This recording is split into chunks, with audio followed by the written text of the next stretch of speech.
दोस्तों आज हम बात करेंगे उन लीजेंड्स की जिन्होंने पूरी दुनिया को हंसाया, जिनको टीवी पर देख देख कर हम खूब हंसे, लेकिन जिन लोगों ने आपको हंसाया वो खुद अपनी ज़िंदगी में कितना रोए वो आपको आज पता चलेगा।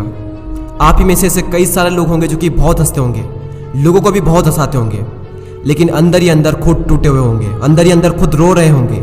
अगर ऐसा है तो ये वीडियो आपके लिए है। सबसे पहले हम बात करेंगे उस इंसान की जिसके घर की छत इतनी टपकती थी कि बारिश के आते ही उन्हें ऊंची जगह पर जाकर खड़े होना पड़ता था, जिसने अपने बुरे वक्त में एक्टरों की आवाज़ निकालकर पेन बेचे, जो सिर्फ 7th क्लास तक पढ़ा है, जिन्होंने 18 की उम्र में हिंदुस्तान यूनिलीवर कंपनी में काम किया और कंपनी के स्टाफ को मिमिक्री शो करके हंसाया करते थे। मैं बात कर रहा हूँ जॉन राव की, जिसे आज पूरी दुनिया जॉनी लीवर के नाम से जानती है, और आज की डेट में जॉनी लीवर की नेटवर्थ है $30 मिलियन। जॉनी लीवर कहते हैं कि तू बस मेहनत कर, क्योंकि जब परमेश्वर की रोशनी आती है तो हमारे अंदर एक ताकत आ जाती है। और ये तो कुछ नहीं, इसके आगे जो कहानी मैं आपको सुनाने जा रहा हूँ उसे सुनकर आपके रोंगटे खड़े हो जाएंगे। ये कहानी है उस इंसान की जो मरने के बाद भी लोगों के दिलों में राज करता है। इस इंसान ने पूरी दुनिया को हंसाया, लेकिन इनका शुरुआती जीवन बहुत ही संघर्षमय रहा। इनके माता पिता स्टेज शो करके पैसे कमाते थे, लेकिन कुछ ही दिनों बाद इस लड़के के पापा इनकी फैमिली को छोड़कर चले गए। अब पूरी फैमिली की रिस्पॉन्सिबिलिटीज उनकी माँ पर आ जाती है। जब ये लड़का 6 साल का था तब एक दिन उनकी माँ स्टेज शो कर रही थी और उसी वक्त उनकी आवाज़ चली गई। वहाँ पर बैठी ऑडियंस बहुत ही गुस्सा होने लगी। तभी उस 6 साल के बच्चे ने आकर अपनी माँ जैसी एक्टिंग की और उनकी आवाज़ निकालकर उस स्टेज शो को पूरा किया। लेकिन दुर्भाग्य ये था कि उस स्टेज शो के बाद उनकी माँ की आवाज़ कभी वापस नहीं आई। और उससे भी बुरा तो तब हुआ जब वो 8 साल के थे, तब उनकी माँ की मेंटल हालत बिगड़ गई, जिसकी वजह से उन्हें मेंटल हॉस्पिटल में भर्ती करना पड़ा। लेकिन इन सब के बावजूद भी ये बंदा परिस्थितियों के आगे झुका नहीं। इन्होंने खुद के स्टेज शो करना शुरू कर दिए और इनका टैलेंट सिर्फ स्टेज तक ही सीमित नहीं था। इनके टैलेंट को पहचानते हुए इन्हें फिल्म इंडस्ट्री में शामिल किया गया और इनकी पहली film I making a living. और इस फिल्म के बाद भी उन्हें कई सारे ऑफर्स आने लगे। और सिर्फ यही नहीं, बल्कि 1914 में इन्होंने खुद की पहली फिल्म डायरेक्ट कर दी, जिसका नाम है कॉट इन द रेन। अब तो आप समझ चुके होंगे कि मैं किसकी बात कर रहा हूँ। मैं बात कर रहा हूँ चार्ली चैपलिन की, जो मरने के बाद भी लोगों के दिलों में जिंदा है। और इसी संघर्ष में कहानी एक लड़के की जो कि बहुत हकलाता था।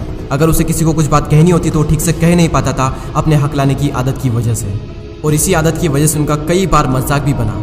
अगर उनकी जगह हम होते तो यूट्यूब पर सर्च करते कि अगर कोई मजाक बनाए तब क्या करें। लेकिन इनका पूरा फोकस अपनी कमजोरी पर ना होकर अपनी ताकत पर था। ये कॉमेडी के लिए बहुत ज़्यादा पैशनेट थे, लेकिन हकलाते बहुत थे। तो इन्होंने अपनी फिजिकली हरकतों से लोगों को हंसाना शुरू कर दिया। और इनके पैशन को देखकर इन्हें फिल्म इंडस्ट्री में काम करने का मौका मिला। और 1977 में इनकी पहली फिल्म आई जिसका नाम था बीन। और इसके बाद लोग इन्हें जानते हैं मिस्टर बीन के नाम से।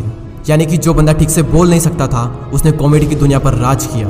और मिस्टर बीन ने सिर्फ 14 एपिसोड और 2 मूवीज की है। और ये एपिसोड और मूवी दुनिया के 200 से भी ज्यादा शो में खूब पसंद की जाती है। और आज की डेट में मिस्टर बीन की नेटवर्थ है $150 मिलियन।